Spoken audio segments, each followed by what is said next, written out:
You can put it on the board. Yes.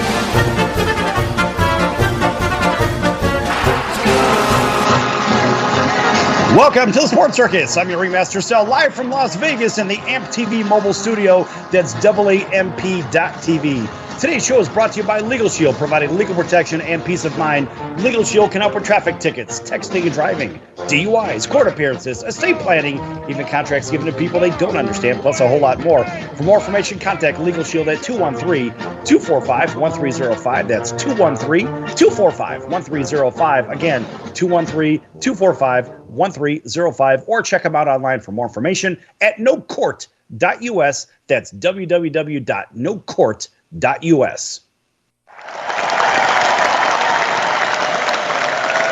Astounding round of applause. And welcome in to everybody listening in on our CBS, NBC, and Fox Sports affiliates from coast to coast. Magic 97.9 FM right here in Las Vegas. And, of course, our NBC News and CNBC financial affiliate over in Los Angeles. Thanks for joining us.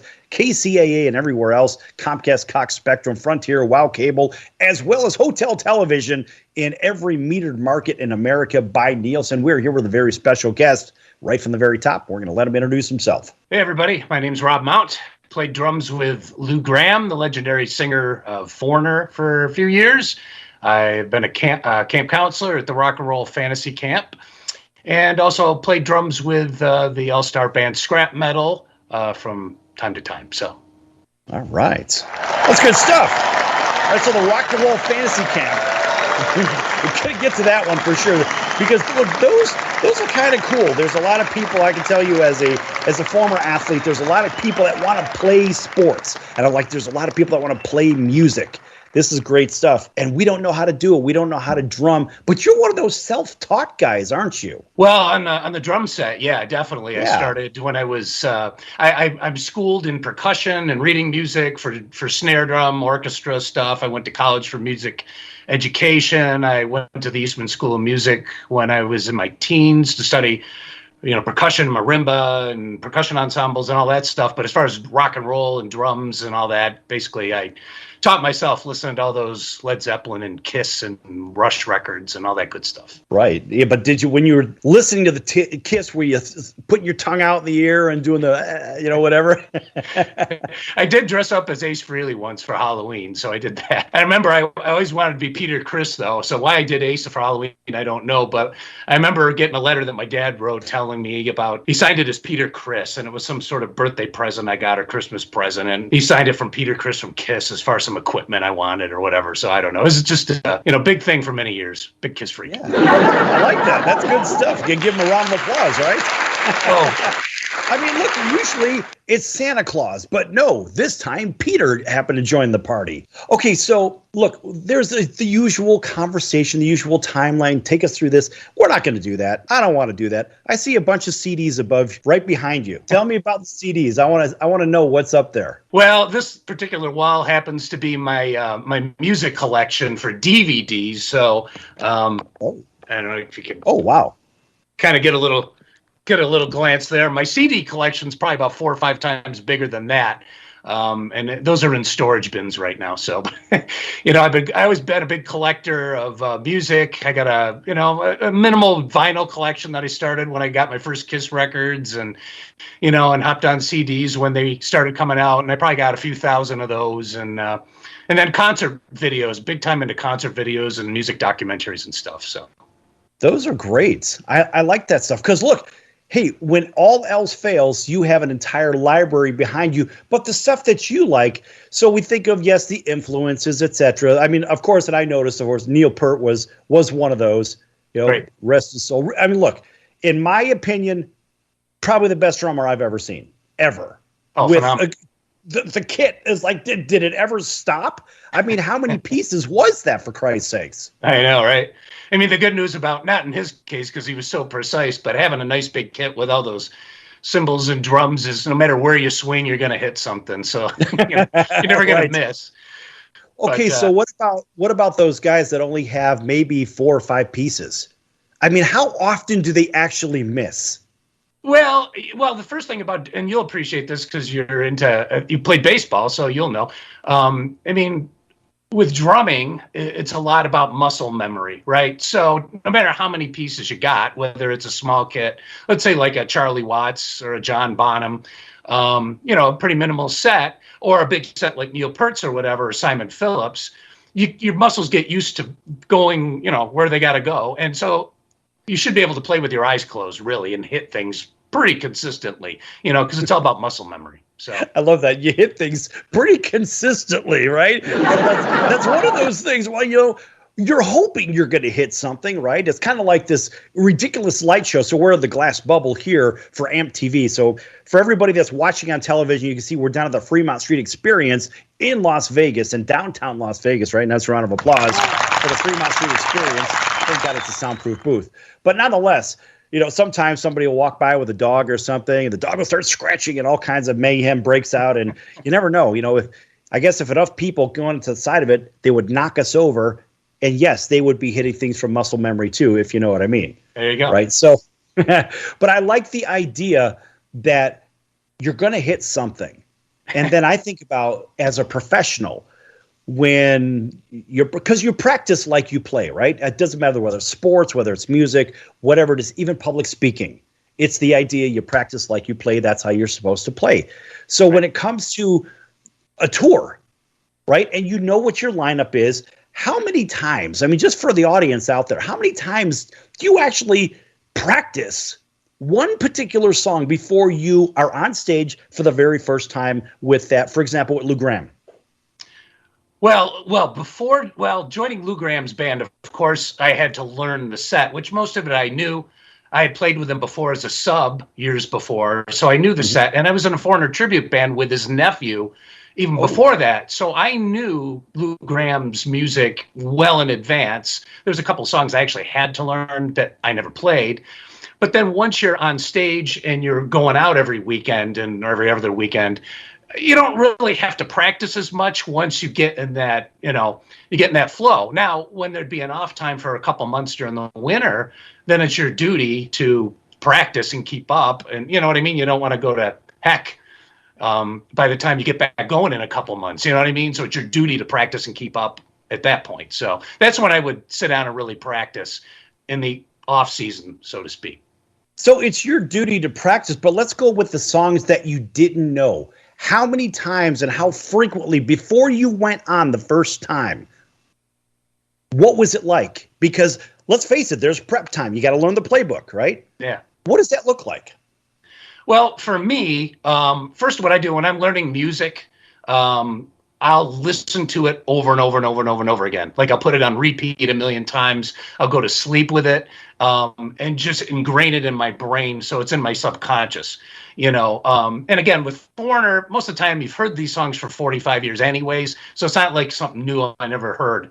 And then after I ingrain it, then of course you're going to sit down and you're going to play it, and I don't know, I couldn't say exactly how many times, but maybe 10 times, 15 times, whatever, enough to get it down. I mean, the good news about Lou and doing Foreigner, it's not technical music. What you're doing is you're playing for the song. So your job is just to keep it simple, play it faithful to the original. So, if you've played enough times, you kind of know how to get it down without having to, it's not like learning a Rush song, for instance, as Neil Peart would be, you know what I mean? So. Right. Well, what about the idea, let's go to the Ramrod stuff, right? And it's a very different sound. It's speed, it's good, it's fun, it's energy, it's right? In your face kind of stuff. Yeah. All right. And so if you're not around for the writing and you're not around for the original, right, how do you go about practicing that? Because there's a lot going on there. Well, that I was part of the writing because that was me and the other two guys in the band, and we came up with a lot of that stuff in the jam room. Or one of the guys would have a cool riff, and then we design a drum beat around the riff. So the good news with that stuff, and I bet you nobody really probably knows that band because it never really made it. We got a record deal in Europe, and it's a long story there where the guys ended up joining a real popular metal band called Overkill. And then kind of that was the end of Ramrod, even though we had a deal. But it's really physical, speed metal, kind of industrial kind of stuff. So it's a lot more intense, and you really do have to ramp yourself up to be able to play that stuff and then keep it consistent, because that's not just playing 2 and 4 regular foreigner-ish rock stuff. That's like, you're talking a physical workout there. So, some guy would bring in an idea and then, be like a good rhythm. If there's a good rhythm, then I would copy that on the drums, and then we would take it from there. So that's a completely different philosophy than just learning a standard rock song, because there's a lot more freedom in that type of music. You're playing for the song, but you have a lot more freedom to do what you want, versus in Lou Gramm, I'm not going to go do a drum solo in the middle of a song. It's uncalled for, So right. Well, the reason I'm talking about this here in the last 30 seconds of the segment is because, look, when people go to games, right, TV timeout, whatever, and the music breaks out, and they want to keep the energy up for the crowd. So there's going to be certain types of music they play. Sometimes they're going to play metal, sometimes they're going to play some rap, hip hop, whatever it is. It just depends on the venue. But also, it's to keep the energy level up. So when we come back, I want to dive a little bit deeper into that. Back here with Rob Mount, superstar drummer. Don't go anywhere. Lots more to come.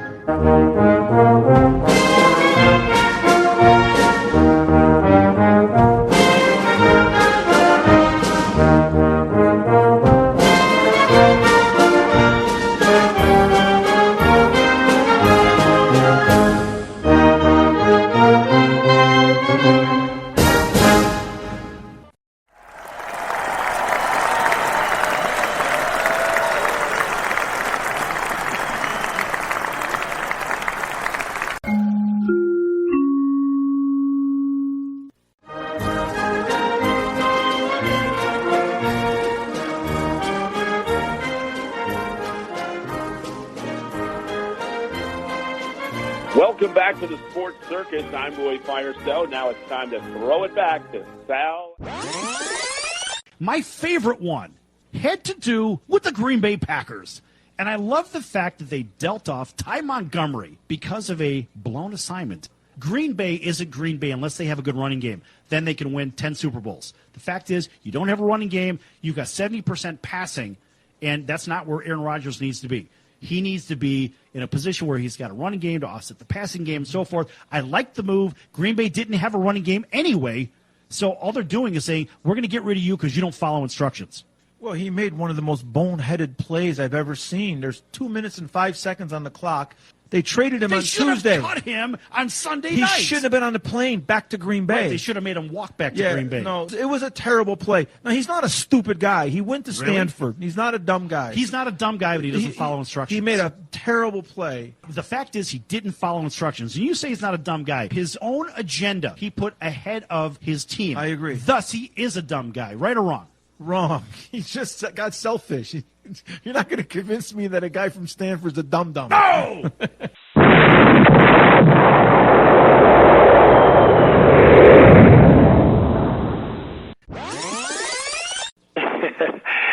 Yeah, this is Sidney Justin from the Miracles. So you heard yesterday's show at Roy Firestone. Did you hear a little clip about him going into the office where Smokey was at? That was really good material, wasn't it? Yeah, that was really funny, man. Yeah, and then you heard him. I thought it was hilarious. It was cool, though. It was cool. Really cool story, man. I enjoyed listening to that. Right, and then he gave a couple of bars. Can you give us a couple of more from Ooh Baby Baby, and let's see if you could do it better than Roy Firestone? Come on, man! All right, you know what? Why not? I did you wrong.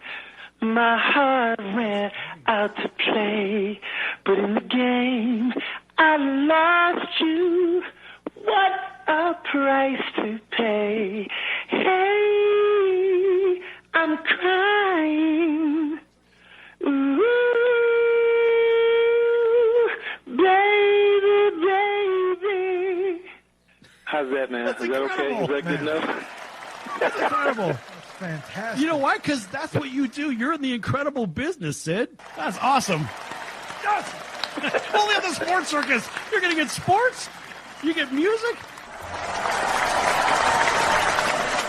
Quiet, numbskulls, I'm broadcasting. You're watching the Sports Circus, and I am Brian Erlacher.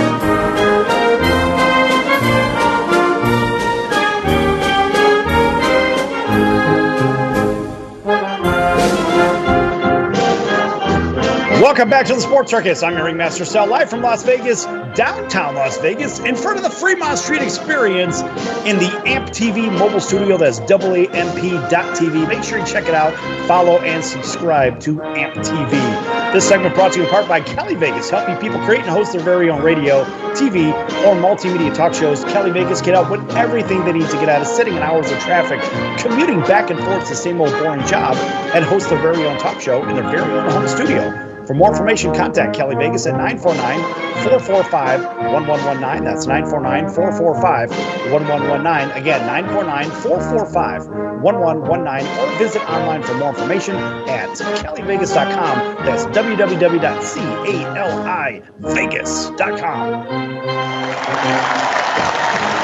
All right, a big welcome back to everybody listening in on our CBS, NBC, and Fox Sports affiliates from coast to coast, including our friends over in Honolulu on the New York Yankees radio network, also the 49ers radio network. That's KHKA, CBS Sports 1500 over in sunny Southern California, NBC News, CNBC Financial. That'd be KCAA 106.5, 102.3 FM and 1050 AM right here in Las Vegas. In fact, right around the corner is our studio at 97.9 FM, Magic 97.9 FM right here in Las Vegas. Of course, our friends down in South Texas, thanks for joining us on CBS Sports KSIX, home of the Astros, Rockets, and Texans, 95.1, 96.1, and 12:30 a.m. up in Fairday, Louisiana, Natchez, Mississippi, Mid-South Broadcasting, that's 107.1 The River. Thanks for joining us also in Auburn, Alabama, on the Atlanta Braves Radio Network, WAUD, and WDJY in Atlanta. The list can go on and on, Rob. We're all over the place. We're also in hotels, Comcast, Cox, Spectrum, Frontier, Wow Cable. You know, somebody should pay me to actually recite these things. What do you think?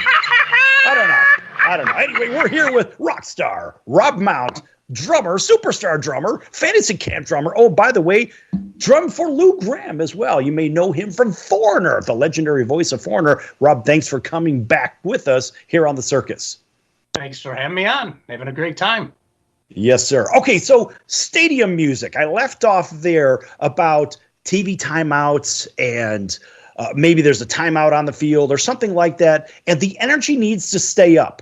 How many times have you gone to an event and you've heard this happen? Probably many, right or wrong? Oh, absolutely. Yeah. I mean, it's a big thing to keep the crowd going. You know, when the players aren't doing anything, you want to keep that energy up. Yeah, because then obviously, just like at a rock concert, the athletes feed off the crowd, you know, like we do as musicians. So, you know, it's a big loop. You know what I mean? Keep everybody going.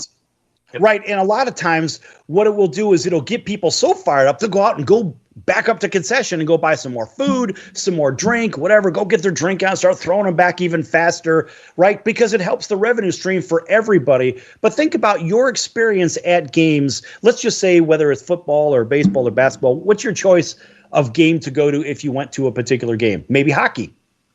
Well, I went to a lot of hockey games as a kid, but lately I've been a lifelong Red Sox fan. So going to Boston pretty frequently and going to Fenway Park is a big deal for me. So love going to see the Red Sox play. So right. So it's between innings. Are you getting up and dancing to the music? Are you running to go get yourself a drink or some food or the restroom? Are you staying in your seat and getting wild? Or are you going up out of the seating area, out of the bowl? Well, I am not a big dancer, so getting up and shaking my rear end to dance probably wouldn't be anything anybody'd want to see. But, you know, who doesn't get into the tunes, you know, whether you got to get up and go to the bathroom or get a beer or whatever it is, you know, you're still, you know, rooting for the team. Hopefully they're winning. And, you know, it's a great time. You know, it's an experience, right? And the whole thing is providing an experience that you want to remember. And so there you go. You got to keep the high going, right? So, Rob, talking about those venues, think about the venues that you've played in, right, in front of thousands of people, whether it was over in Germany, right, at a Metals Fest, right, or whether it's out touring, maybe doing something a little more subdued. What was the most energetic event that you've ever performed in? Was it that festival in Germany? Well, that was one of them. Yeah, that's still an ongoing festival called the Wacken Open Air Festival. They do it the first weekend of every year in August, and it's the biggest hard rock heavy metal festival in the world. And I mean, hundreds of thousands of people go to this thing. And everybody's played it. They've got 4 stages going, and yeah, I mean that was phenomenal. That was probably, well, I can't say it's the biggest as far as crowd goes I've ever played to, but it definitely was probably the biggest experience. I mean, just to be there for a weekend, not only play it, but to be there is unbelievable. And they've actually made movies about that festival that you can check out, and people camp for the weekend and come from all over the world. And it was just a phenomenal experience. So it was pretty cool. Yeah, playing in those kind of venues. Look, I've never been on stage playing in a band. But I've been in front of a big crowd playing sports, right? Mm-hmm. And so for me personally, I mean, I fed off the opposing crowd. I loved being in the opposing park. Mm-hmm. So think about this. All right. Now, I don't know if you've had this experience, but I remember going to a concert one time, and this was at the Hollywood Bowl. And I went to go see Morrissey back in 1992. And Morrissey was kind of doing his own gig at that time, right? Broke away from the Smiths. And there was an opening band, which I loosely say band. These guys, their name was Gallon Drunk. Gallon Drunk. Now, the reason I'm bringing this up is because never in my life have I ever seen a band literally booed off a stage. As a matter of fact, it got so bad, everybody was throwing their food and their beer and everything. There's a lot of money wasted, right? But they were throwing everything at the band. And I'm like, wow, I've never seen this. I've seen food fights. In 1988, I went to a ridiculous concert at the Rose Bowl. That was Depeche Mode and OMD and Thomas Dolby, whatever. And I saw the largest food fight in the world, 111,000 people on the field and in the seats, throwing food everywhere. It's crazy. But never have I seen a band get food and stuff thrown at them and then have the guy come out. I don't even know what his name was. He was allegedly doing vocals. I don't really know what he was trying to do. But he picked him up and goes, "What the beep do you know about performing in front of a crowd?" And this guy went off for about 3 minutes. And, of course, in the middle of kind of like a scene from the Blues Brothers when they were behind the chicken wire with all the bottles being thrown at him.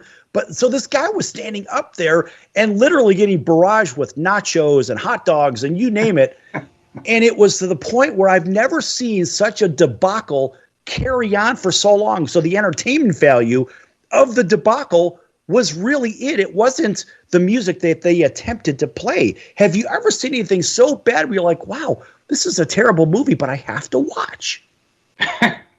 You mean have I ever seen a concert like that? Or yeah. I can't think of anything. I don't think I've ever been to one where it was that bad. I mean, I know in over in England they have a festival that used to be called the Donington Festival, now called the Download Festival, and it's customary for them to throw bottles of piss at artists and stuff on stage and all sorts of clumps of sod. But I think, that's like a custom there. But I've never been to a concert where it was that bad. No, I no. It was phenomenal. I mean, it was the perfect train wreck. If you can imagine this. I have to say that it was the most unusual thing that I've ever seen, but it was remarkably entertaining. Certainly something I will never forget. And I'll try to go to one of those. Yeah, right. I didn't know what was going to happen. I mean, I wanted to go see Morrissey, but I'm like, well, geez, does this stuff really happen? And am I watching a movie? It was in Hollywood, too. So was it scripted? I don't know. But, sometimes we go to these concerts, our expectations are really high. And then sometimes we get let down. But what was an event that you played in that maybe you didn't have the highest expectations, but it blew you away afterwards? Did you have one of those? Well, yeah. I mean, there's been a few. Like when I was with Lou, we would play regular concerts, of course, but then we would play corporate events, which a lot of artists do these days. They get hired to do corporate events. And sometimes those can be hit or miss because sometimes it's just for a bunch of bankers or whatever. And a lot of times you can tell you're just there for almost background music sometimes. It's not like these are even a crowd that would normally come see Lou Gramm or whatnot. But there's been a few. We did one in Georgia a few years ago that was for a lawyers convention just north of Atlanta. I think it's called Brazelton, Georgia, or something like that. And they were nuts. I mean, those people were drinking. They were going crazy. It was like their weekend to get loose. And after the show, they came up to us and invited us to, the bar and on this big complex the whole thing was done at, and they were just feeding us drinks all night long. And it was like, wow, you would think it'd be a bunch of stiff lawyers, just standing there, hody-dody-do, but it was like, wow, they were having more fun than a lot of people. So I guess the big question is, how many of them actually tried to hand you their business card? Hey, make sure you call me if you ever get into a personal accident or something crazy like that, right? You have to ask yourself those questions. I don't know. We have 1 minute left in the segment. All right. What was the weirdest thing that came out of that lawyers convention? The weirdest thing? I can't think of anything weird. I just remember being shoved beers in every hand every 3 seconds. It's like, have a beer. Here's a beer. They kept. It's like, how many beers can you hold on to at the same time? That was interesting. They felt the need. They wanted to hang with us. And it was their way of showing their appreciation. So. That was just like being at a college party or something where people are just handing you drinks. So that's a great experience, though. I like that. Yeah. All right, folks, we're going to be back with Rob Mount, rock star, in just a few minutes here on the Sports Circus. Lots more to come. Don't go anywhere.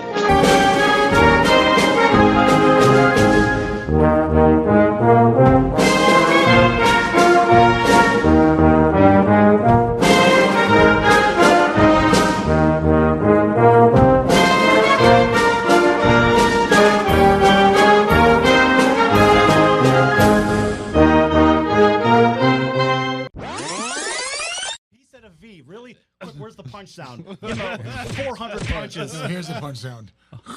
Right, exactly. Look, he almost knocked out the microphone. Alicia, that's why they have cue cards, babe. So don't let the name bother you. Just bring a cue card with you next time. People can't read my name off a cue card. Well, change your name to Joe Smith or something. Jeez, make it easy. Yeah. Because the concept on that was that during I throw a flag downfield for DPI, so to speak. How far could you throw a flag? What's your record for throwing a flag? Well, what people don't realize. I know there's beanbags or something. There's beanbags, marks the spots. It flags you. You've got a little sand in it and you roll it up to a little ball to try to get to the record? spot. People think that you're throwing it a huge distance. You don't have to throw it a huge distance. You just got to get it on the right line. But do they have like a punt, pass, and kick for flags? No, but you can throw it 15, 20, 22 yards pretty easy. You can throw it pretty good to get it to the spot. Have you ever thrown a flag at a player out of frustration? No. I'll tell you what I did do. Years ago, when I was in high school ball, we used to wear the flag in our back pocket. Most officials wear it now in the front. Yeah, and I went to throw the flag, and at that time, we didn't have all the official supplies like you have now. I used to go to the hardware store and get a fishing weight to put in the yellow flag. Went to the hardware store. Yeah. Imagine how old I am. You can see how well the NFL really pays well, don't they? So I had this weight in my flag, and it was in the back, and I was on the wing. But the goofiest thing that we ever did was they filled a swimming pool full of Jell-O, and people could pay to watch Gary and I dive into this pool of Jell-O, and he and I raised $100,000 doing that. Okay. That's hilarious. That was the goofiest thing I've ever done. I love that. And, at least when you go underwater, you can actually eat Jell-O. That's right. That's right. Can you actually swim in Jell-O?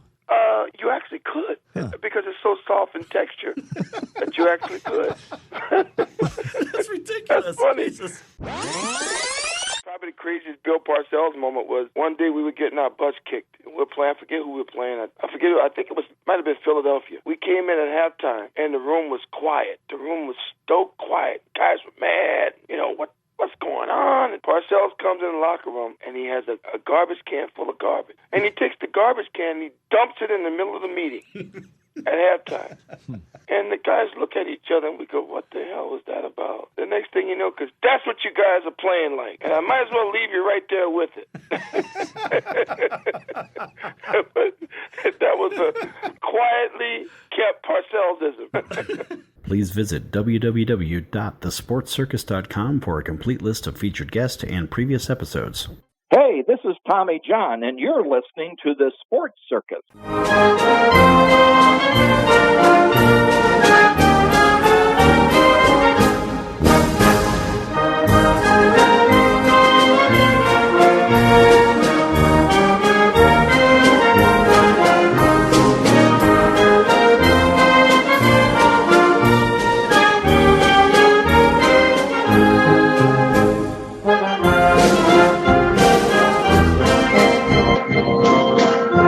Welcome back to the Sports Circus. I'm your ringmaster Sal, live from Las Vegas, the downtown experience for Fremont Street, folks. Everybody watching on television, you can see this. If you're streaming on Facebook or Instagram or YouTube, whatnot, you can see this crazy light show behind me.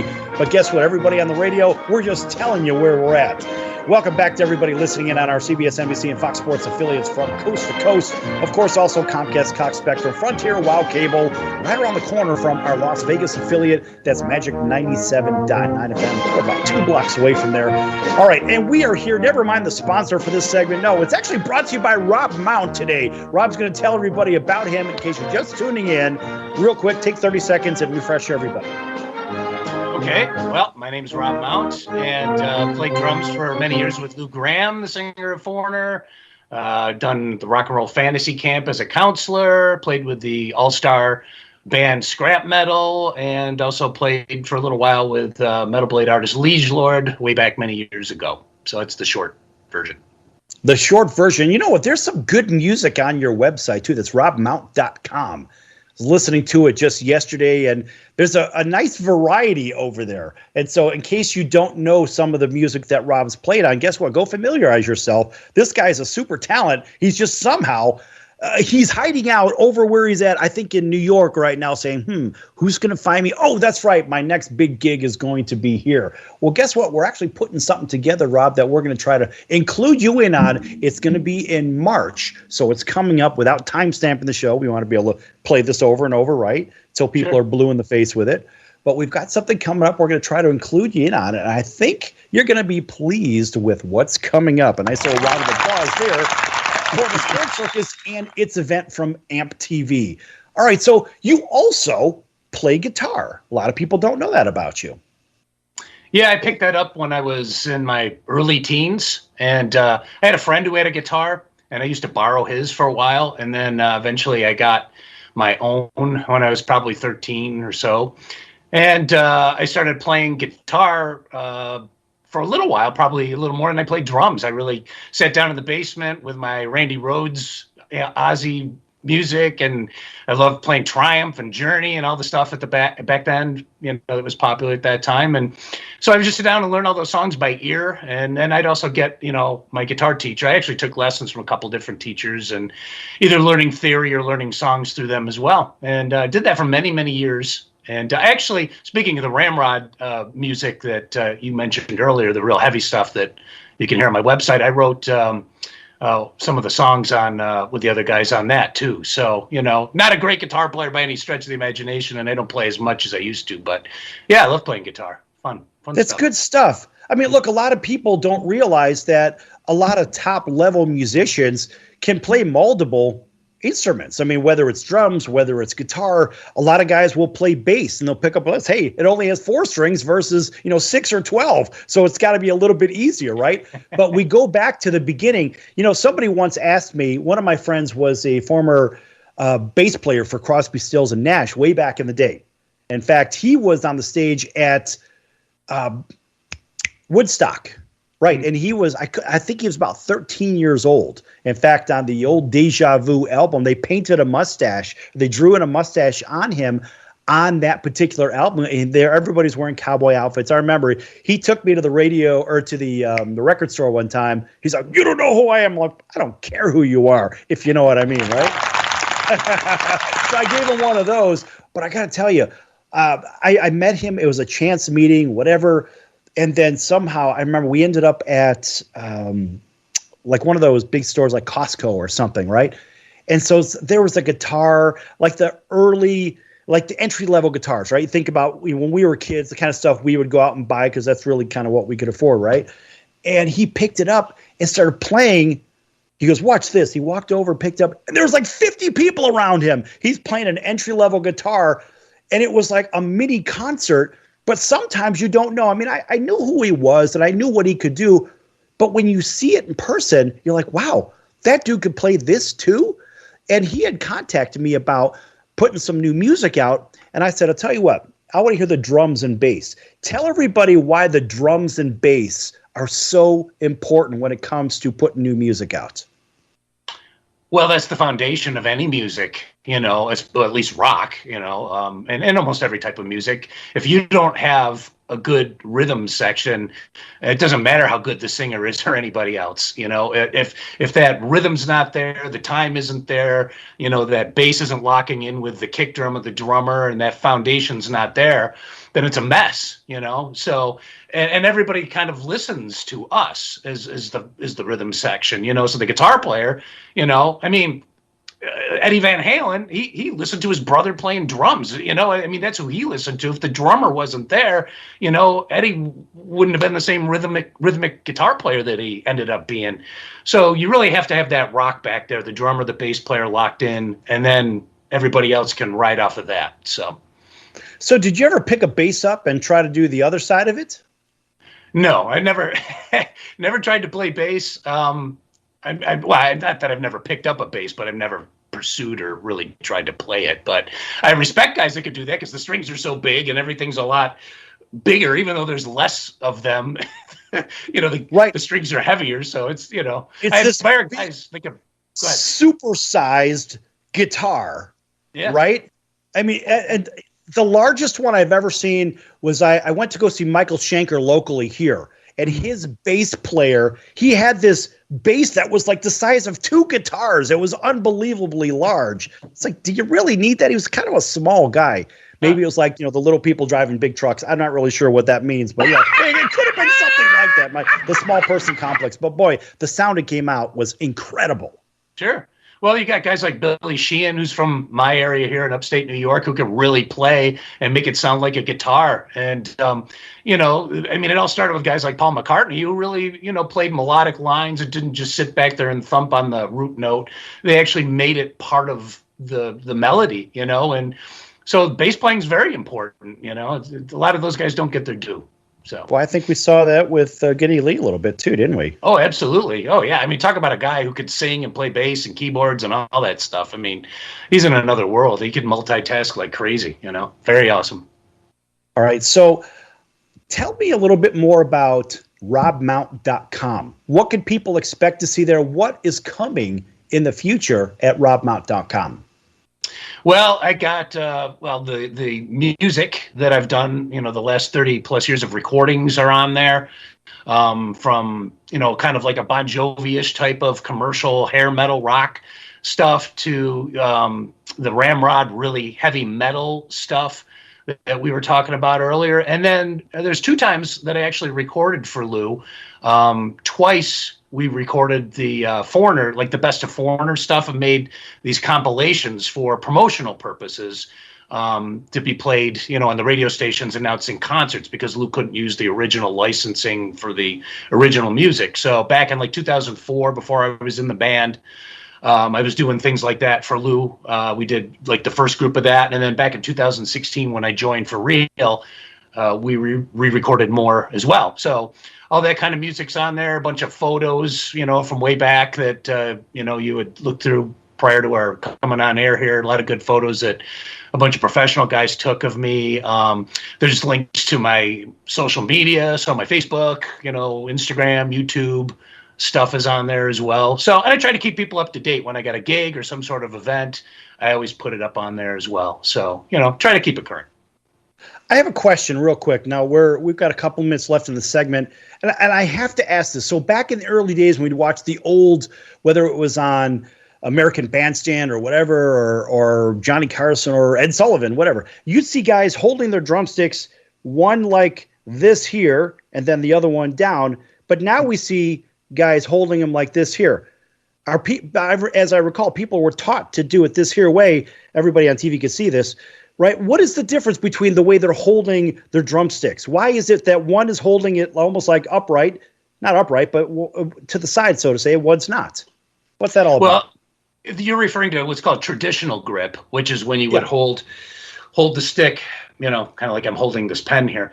And a lot of your jazz guys would play that way. Charlie Watts, God rest his soul, would play that way. A lot of people, especially in the older days, were taught that way. And I started out that way as well.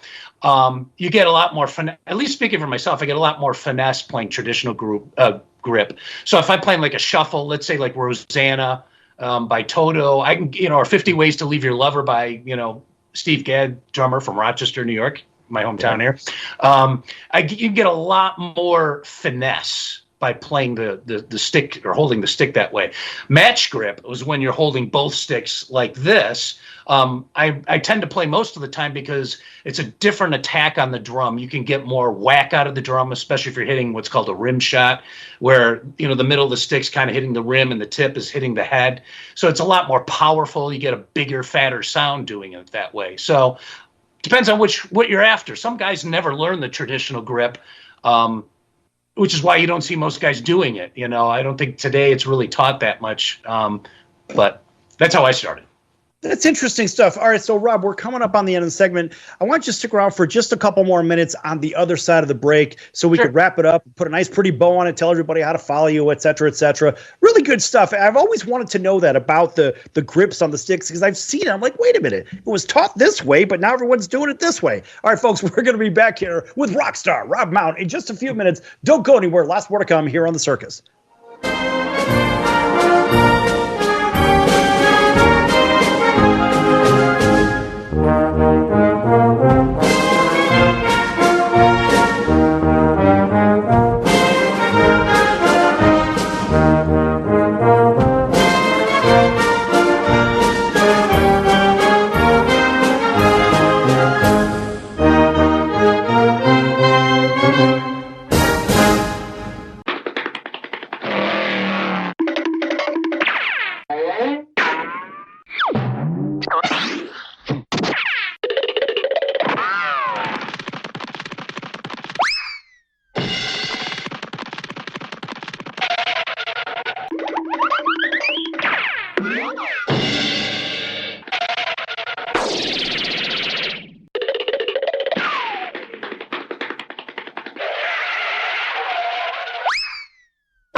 You're listening to the Sports Circus, and I'm Mike Golick.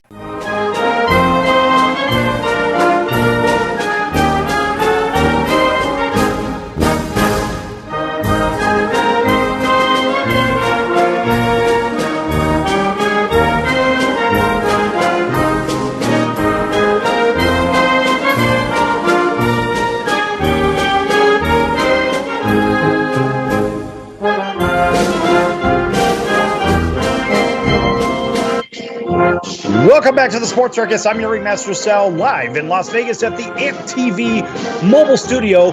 Actually, we're sitting right out in front of the Fremont Street Experience. Everybody watching on television can see this crazy light show behind me. It just seems to never end. Great stuff here in fabulous Las Vegas, right around the corner from one of our stations, 97.9 FM. Make sure when you're in Las Vegas, you tune in there. Otherwise, on our CBS, NBC, and Fox Sports affiliates from coast to coast, whether it's Los Angeles, KCAA, or WDJY in Atlanta, or KSIX out of Texas, whatever. Guess what? We're everywhere. You can't get away from us, even everybody on social media. Thanks for joining us, and in hotels, too, from coast to coast. We are back here with Rob Mount, rock star, drummer for everybody. Now, we're going to say everybody, but Lou Gramm, this guy has done it. Look at all the CDs. Those are his CDs. No, I'm playing. All those CDs, those are the ones you made, right? Or behind you? No. But nonetheless, this guy's a very, very smart guy. He's an educated guy, and I love that. So he speaks at a level above, well, I don't know, man. I'm not really sure what this is about. No, this is the guy that actually knows music. He reads music, plays multiple instruments. And Rob, when you were younger and you learned how to play, because you went to music school, right? So you're learning how to read music for real. There's a lot of people that don't know how to read music. It's kind of like people that could speak English, but they can't read it, so they're technically illiterate. But you are music literate. And a nice little round of applause for that, because there are very few people that can read music. Tell me the difference between reading the music and playing it versus just hearing it and playing it. What does that look like? What does it sound like? Well, both are equally important. To be able to read music means anybody can, you could do a session, you could do a gig, somebody could put a chart in front of you, and to some various degree, a person could, you don't have to memorize anything, so you could just sit down and look at it and play it. And that's how you get a lot of work, let's say studio work. And a guy like Kenny Aronoff, for instance, who does everybody's records, even says that. He goes, I have to chart it all out, because no way I'd memorize everybody's stuff that I hired to do, but I could sure chart it out and read it. So that's a great skill to have, because it makes you more marketable and it just broadens your horizons, right? But it's equally as important to be able to ear train yourself and learn it by ear as well, because that's a different skill. So when you're jamming with other musicians and things, you need to be able to use that skill, when you're coming up with things or feeding off somebody, or, like learning a Foreigner song. I mean, Dennis Elliott didn't write out the sheet music to play Foreigner. That's something he made up, and then the rest of us who've been in with Lou or Foreigner would learn by ear. So two really equally good skills to have.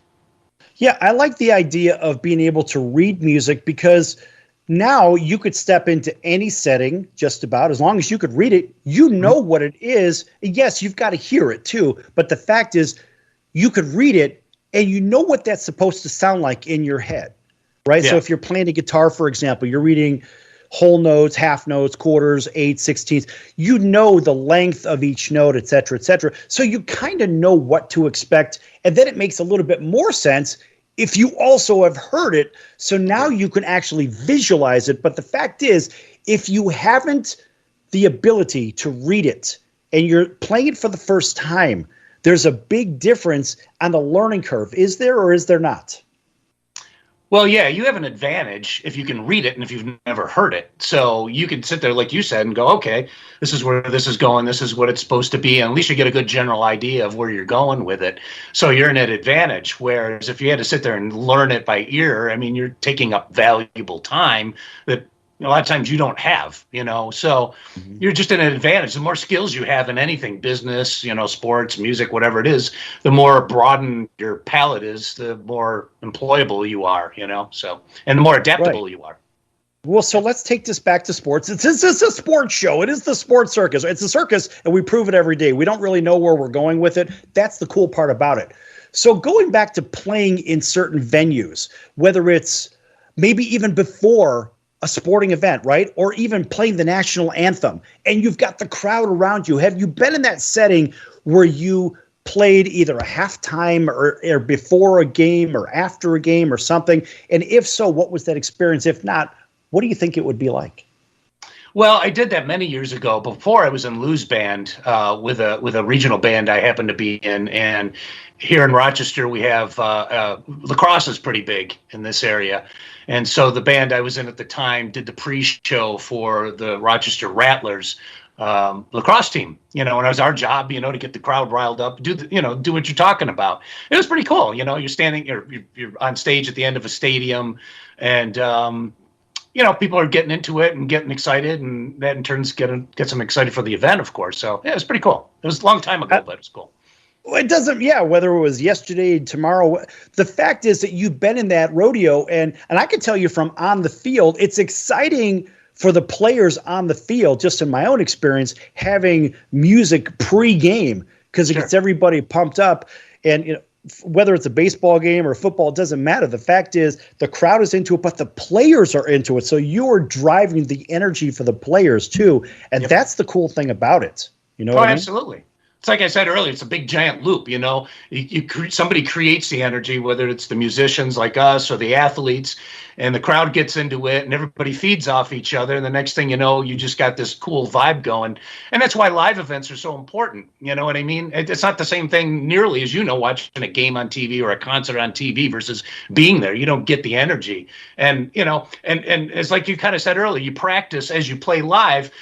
Which is true to an extent, but you're never really there until you're in front of 20,000 people that are giving that energy back to you, because that takes it to a whole nother level. You know what I mean? All of a sudden I'm hitting 10 times harder when I'm in front of a crowd than what I'm thinking I'm practicing at home. Next thing I got blisters when I didn't think I would have them, because it's like, holy crap, I'm really killing myself, but it's cool because you got 20,000 people looking at you. So it's pretty okay. Well. So think about this, when you're playing, let's go to the first time that you played in front of a big crowd. Like you just said, you're hitting 10 times harder. But what if you're playing with somebody that doesn't warrant 10 times harder, and you've got to play at a particular level? Have you found yourself in a position where, because the energy of the stadium or the venue was so intense, that you actually overplayed your position?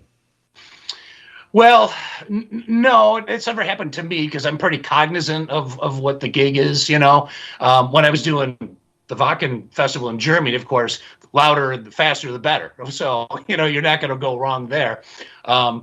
Playing with Lou Gramm, you've got rock songs that are really kind of driving, and then you've got ballads, right? So you learn to, budget your energy, and you learn to where you hit hard and where you got to lay back. You can't play I Want to Know What Love Is when you're on 10 still, slamming away back there. So right. You just learn what the situation calls for, and you adjust appropriately. And it's like an athlete, again, to get the sports thing, and you don't want to blow your wad out in the beginning either, because then you got nothing left for the rest of the gig. So you can't go too crazy. You got to kind of check the adrenaline, so. Okay. All right. 2 more questions. And these are things that I've always wanted to know. So let's say you're in the middle of, I don't know, maybe a drum solo, and you're getting into it, whatever, and one of your drumsticks flies out of your hand. And I know, they always have, but what happens if you only have one left? Have you ever seen that, or have you ever had that happen? Well, I've seen guys lose a stick and having to try to keep going with one hand and pick it up back off the floor or something. To me, it's kind of funny because, luckily enough, I've always had enough of them. So I never had to go there, but trust me, I've been there a million times where either a stick goes flying out of my hands in the middle of a drum solo or in the middle of a song, or I've hit myself in the face, or I've hit myself I've bloodied my fingers and my face. I've knocked my glasses sideways. At the time, you just have to keep going. It's just something takes over. You're on autopilot. You keep going. You can't stop. You can't go, oh crap. And one funny story real quick is when we opened for Foghat, or they opened for us or whatever, it doesn't really matter. And Roger Earl was standing on the side of the stage, the drummer for Foghat, and he was watching me play. We were at the end, we were playing like Jukebox Hero or something, and I was doing a fill around the toms, and a stick flew out of my hand, and the next thing I know, it was up in the light truss.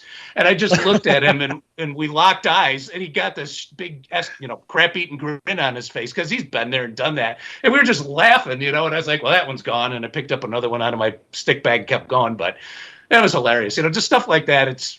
how could you not laugh? I mean, I've put blooper videos up on my YouTube and my Facebook where stuff like that happens all the time, where it'll bounce off this symbol, that symbol, and land in my hand or something. It's wow. What are the odds of that? I mean, here I'm in Vegas. You start calculating odds. You're like, that's almost impossible. All right. Final question. Then we're going to wrap this thing up. What about the unthinkable? If you're hitting so hard and you bust your drum, what happens if the stick goes through the drum? Now, what do you do? Well, you don't hit that drum anymore as best you can. I've gone through the kick drum head in the middle of a Lou Gramm gig, and I warned them ahead of time. I always want new heads on the drum so I can stretch them out and tune them. I don't want old beat up heads. So they gave me an old beat up head, and sure as heck, my beater went right through the drum head. So there, our guy was over here trying to duct tape it up, and it was just a mess for the rest of the show. But another time I blew the bottom head, believe it or not, out of my snare drum, which usually you break the top head. This time I blew out the bottom head. Wow. In front of 20,000 people opening up for Bad Company. It was like the first or second song in, and all of a sudden I'm hitting the drum and it sounds like a tom-tom. And luckily I have a spare, so I was able to swap it out, but it happens to everybody. You just go with it. It's like, it's funny later. Time plus drama equals comedy is my philosophy. So, later about it, you just laugh about it. What are you going to do? That's good stuff. Yeah, it's like being in the middle of a guitar solo and you pop a string. It's like, quick, give me a new guitar. I mean, that's why they have, 10 guitars on stage. But these things happen. All right, listen, we're running on time a little bit. Tell everybody what's going on with you, how to follow you, et cetera, et cetera. Go ahead. Cool. Well, you can go to my website, www.robmount.com. There's links to my social media on there. I'm on Facebook, Instagram, Twitter, LinkedIn, YouTube. I do a weekly video thing called Name That Tune, which is kind of fun. I've been doing it for years, where people try to guess whatever song it is that I play. I'll play a beat from a popular song. People dig that. As far as playing goes, I have a band up here in upstate New York called Forum. We play periodically here and there. With the COVID thing, it's been kind of tough, of course, like it is for everybody. But we've been doing gigs with that. And I'm also, I last played with Scrap Metal, which is an all-star band that the Nelson twins have put together with guys like Barry Goodrow from Boston and Eric Martin from Mr. Big and blah, blah, blah. And I played with them, and hopefully more gigs there once they get rolling. I've been in touch with them, and we'll see. It's just so tough because everybody's kind of postponing and canceling, and the future is a little uncertain with all that stuff. But you can go to my website. Anything that I do is on there, and links to all my stuff is right there. So thanks for asking. All right, Rob, we're going to be looking for more updates from you at robmount.com. And of course, we're going to have you come back here on the show because it's been a lot of fun, and we certainly like to talk music. And let's face it, I'm one of the worst musicians in the world. I'm the guy that destroys everyone's music, right? So nonetheless, we're going to bring you back. Maybe we'll have a special guest when you come back. And again, Thanks for joining us. And everybody else, thanks for joining us here on the Sports Circus. We'll see you next time right here on your favorite station. Until then, so long, everyone. Thanks, guys.